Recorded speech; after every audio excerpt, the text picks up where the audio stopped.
Hey, small groups, we just wrapped up week 4 of a very merry, holly jolly, happy, sappy Christmas. I had to spend some time figuring out what the title was of the series. So it's been awesome just looking at the goodness of God. I hope you guys have also had a chance to engage with our Christmas at home for the past week and that you'll continue to do that throughout this week.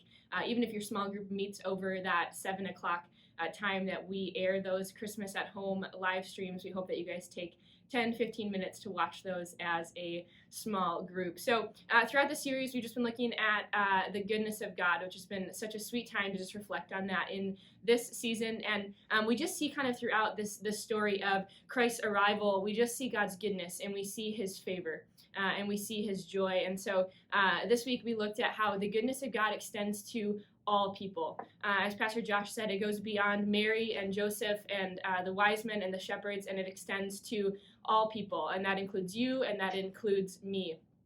Luke 2:10, a lot of us are familiar with this verse, but it says, "But the angel said to them, 'Do not be afraid. I bring you good news that will cause great joy for all people.'"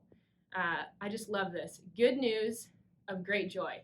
I love that phrase so much, and I've spent some time reflecting on it in the past few weeks. And I don't know where all of you are at in your journey with the Lord. Some of you have maybe been walking with him for a long time, and others maybe haven't even quite entered into that relationship yet. But I've just been thinking about this idea that everything that he offers is for all people. And whatever you've heard about God, if it doesn't sound like good news, if it doesn't sound like great joy, and if it doesn't sound like it's for all people, for you, for me, for the people that you love and the people that you don't like so much, if it doesn't sound like that, then I would challenge you to reconsider what you have heard about God in this season, because what he offers is for everyone.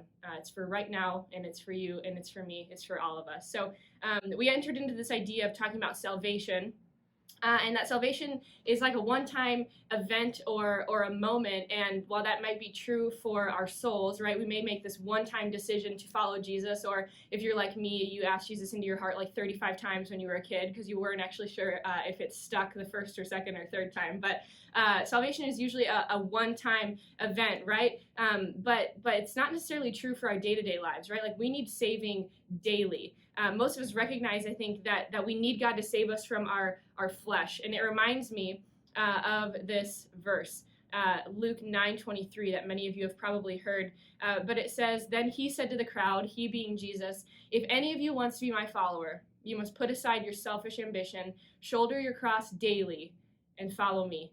And I love that word daily. It just jumps out at me. And this is significant. Jesus is addressing the crowd, and he's nearing the end of his life here, and he's challenging them and saying, this is what it means. It may be a one-time decision to ask me into your life to save you, but it's daily walking with me. It's choosing to die to your flesh daily and to follow me. And I just love that idea.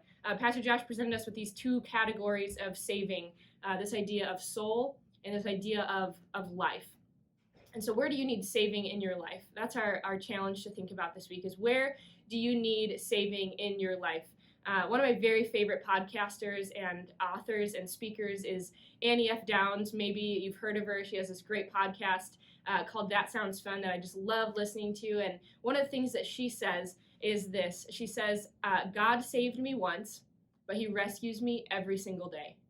God saved me once, but he rescues me every single day. And it's this idea that salvation may be a one-time decision. It may be a one-time commitment, but this idea of sanctification, continuing to walk alongside Jesus and allowing him to transform our lives, is a daily thing. Choosing to submit to him and surrender to him is a daily decision. And so it goes back to this idea, this swimming story that Pastor Josh had shared of his kids, that when they get in the pool, they think that when they can swim across the pool one time, they emerge from the water and they're like, I'm a swimmer. And he's like, not quite, right? It's this idea that sometimes we're going through life and we're like, hey, we've made this decision to follow Jesus and we don't need him anymore.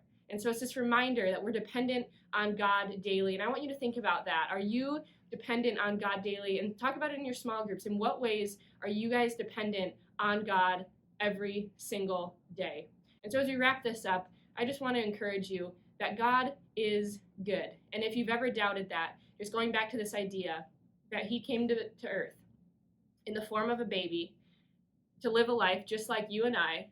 And that alone, that simple act is enough to show us that he is good. And I pray that you would see God's goodness this week.